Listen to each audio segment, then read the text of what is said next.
It's written in the Bible, this is the account of the heavens and the earth when they were created, when the Lord God made the earth and the heavens. Now, no shrub had yet appeared on the earth, and no plant had yet sprung up. The Lord God had not sent rain on the earth, and there was no one to work the ground. But streams came up from the earth and watered the whole surface of the ground. And so, once upon a time,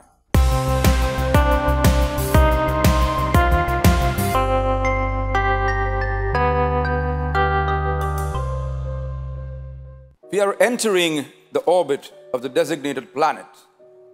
You are advised to start the landing procedure, Isaac. The almost human voice of the onboard computer informed Isaac. How was a computer supposed to know that Isaac did not need to be informed?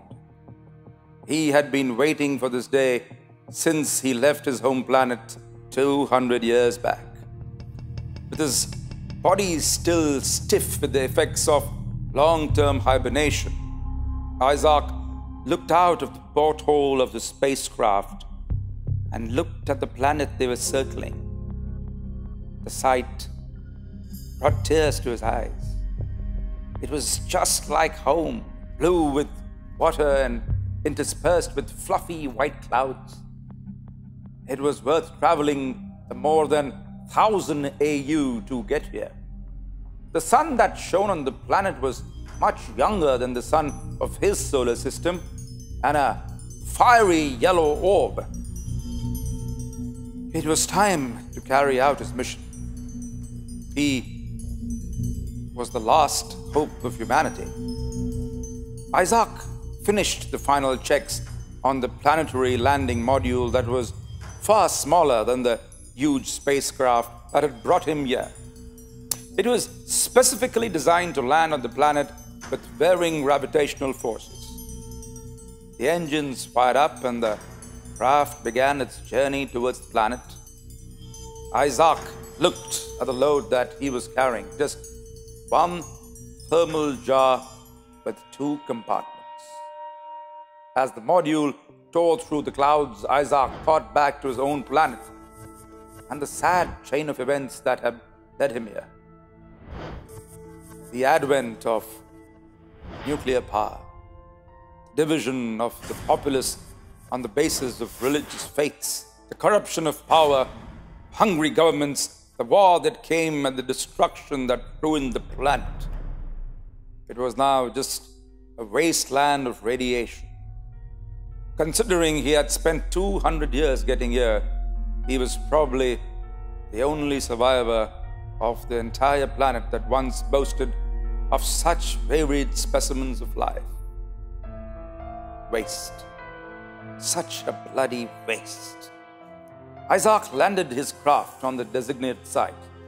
It was the mouth of a river high in the mountains.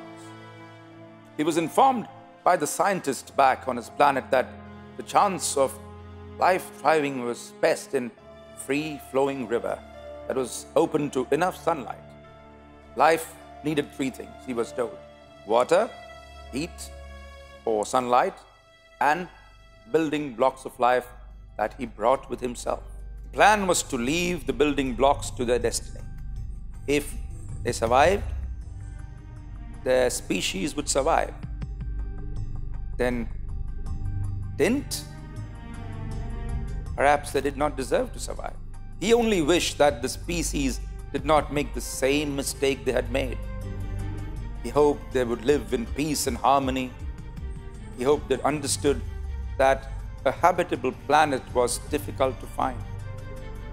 He took the 2 different kinds of nitrogen and carbon cells that were engineered back home.